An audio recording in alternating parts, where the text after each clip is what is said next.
Oh, hello there. Yes, well, I suppose we are hurtling towards the weekend. Yeah, I do like the word hurtle. Do like a good hurtle occasionally. Yes. Meanwhile, of course, in the real world, well, yeah, we are being led by the nose to a particular position. Sleepwalking, I believe, is the apt metaphor. Sleepwalking into something very, very nasty. The media yesterday was full of nefarious tales of the police. Yes, you know those people, those agents provocateurs on behalf of Hamas, or something that they have become.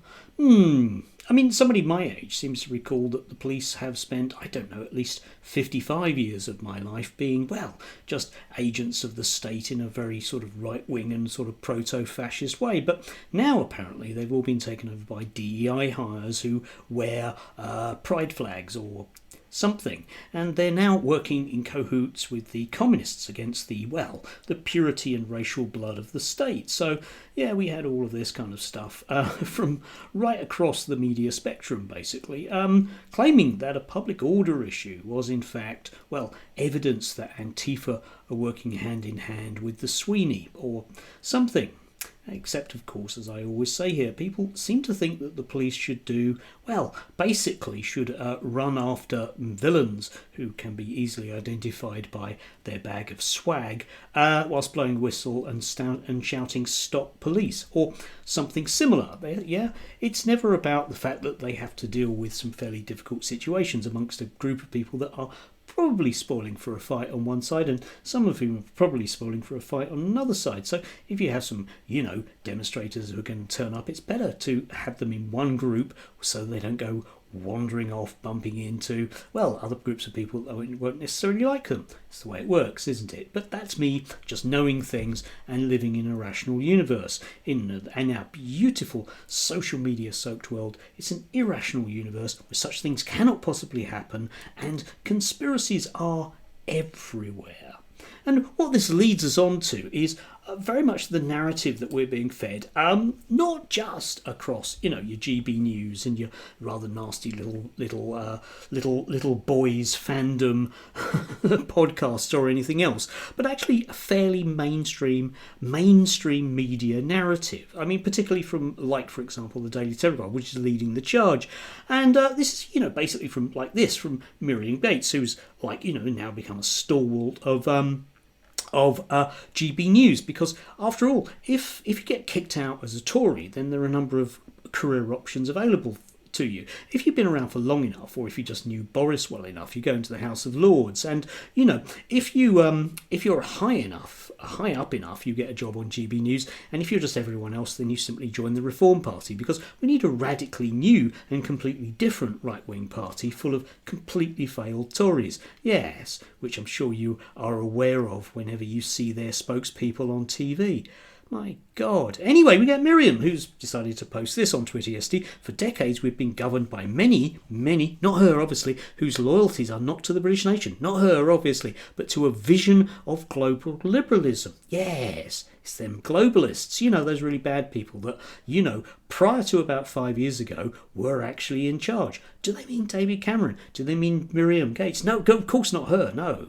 It's the others, isn't it? It's your Gary Linekers. Yeah, the people that are really in charge. Not Miriam when she was a government minister. Oh, God forbid, no.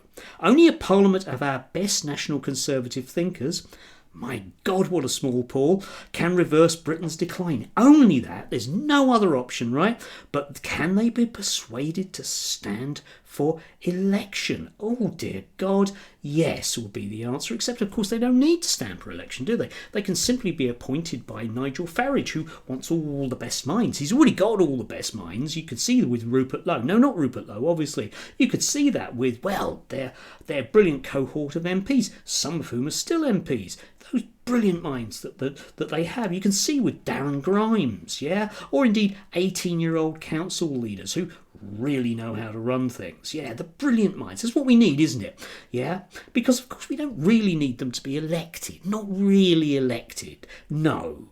Britain, as she wrote earlier, Britain won't change course until our very best. Our very, very best. But But exactly what do we mean by that? And of course it's the business people. You know, those people that are nicely removed from the messy business of politics. I imagine that those great guys at Fujitsu, after they've installed computer systems, will be interested. And after all, we're soon going to have some senior executives from Thames Water. All the best minds that we can get. And they will definitely sort us out in a way that no one else can. It can't be a sort of democratic will of the people because, well, we can't really trust the people because, let's face it, some of them are police officers or teachers or Gary Lineker. Yes.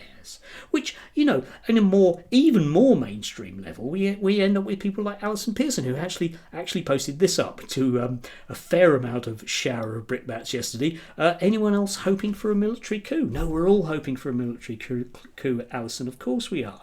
Yes, because that again would solve everything, wouldn't it? Yeah, we could, you know, just have a brief period when the military are in charge with all the best people in power, and it would only be a brief period, and then we'd sort everything out very, very quickly. It shouldn't take any more than about 10 or 15 days, I would imagine. Deport 2 million people, you know, arrest the communists, probably not torture them, or not very much anyways, because, you know, we want to be very nasty about it, and then everything will be fine, because that pattern worked so well throughout Europe, South America, and vast areas of Asia. It's what we need, isn't it? Yeah, that kind of traditional British way, which, you know, will work. Yes. Writer for the Daily Telegraph. Deeply persecuted woman.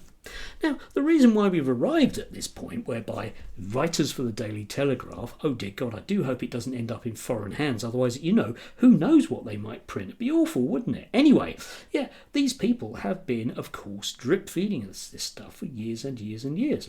And when your chosen economic model, which never worked in the first place, really doesn't work, then what you have to do, of course, is find a very spectacular reason why you just need to completely wreck the board on which you are playing at the moment, which is where we're being led to. Yeah, you can see this stuff in America as well.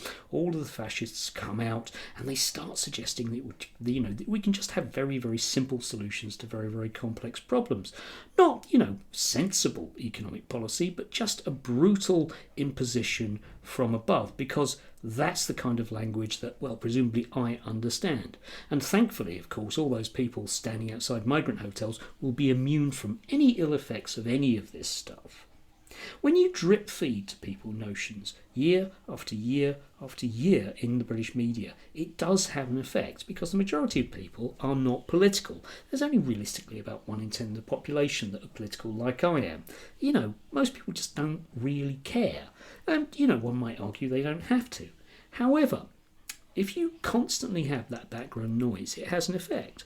And anyone who's, I think, vaguely rational can look at the Reform Party and say that they're just a bunch of, well, loonies or, you know, dingbats or whatever other phrase David Cameron might have used in the past. They really are deeply, deeply incompetent people, not the brightest and best, and certainly not really very much showing their glorious English DNA to great extent.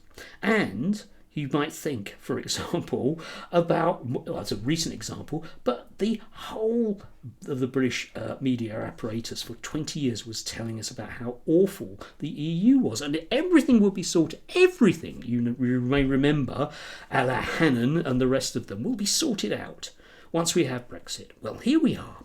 Yeah, it's a long way past 2016. It's a long way indeed past 2020. And yet here we are.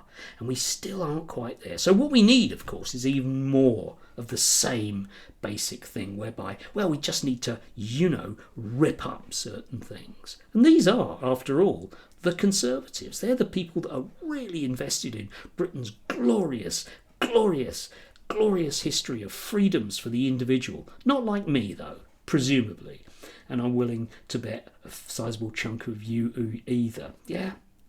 If only we could just have the right people in the right place, like Nigel's going to deliver, then it'll all come true.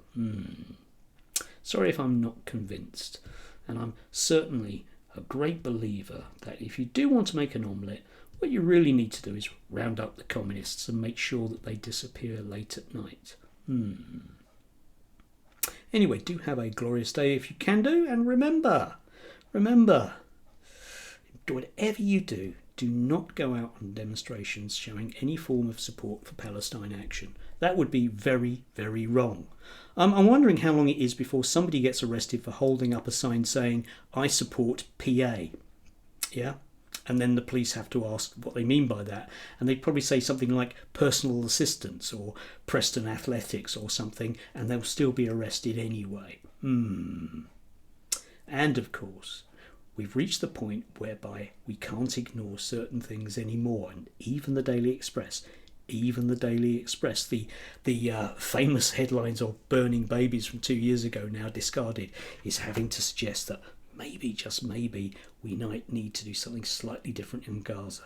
And of course we will, eventually, in about 5 years' time, decide that, well, nobody was to blame, nobody was in fault, and Jake Wallace-Simmons will be safely ensconced in the House of Lords. Thank God.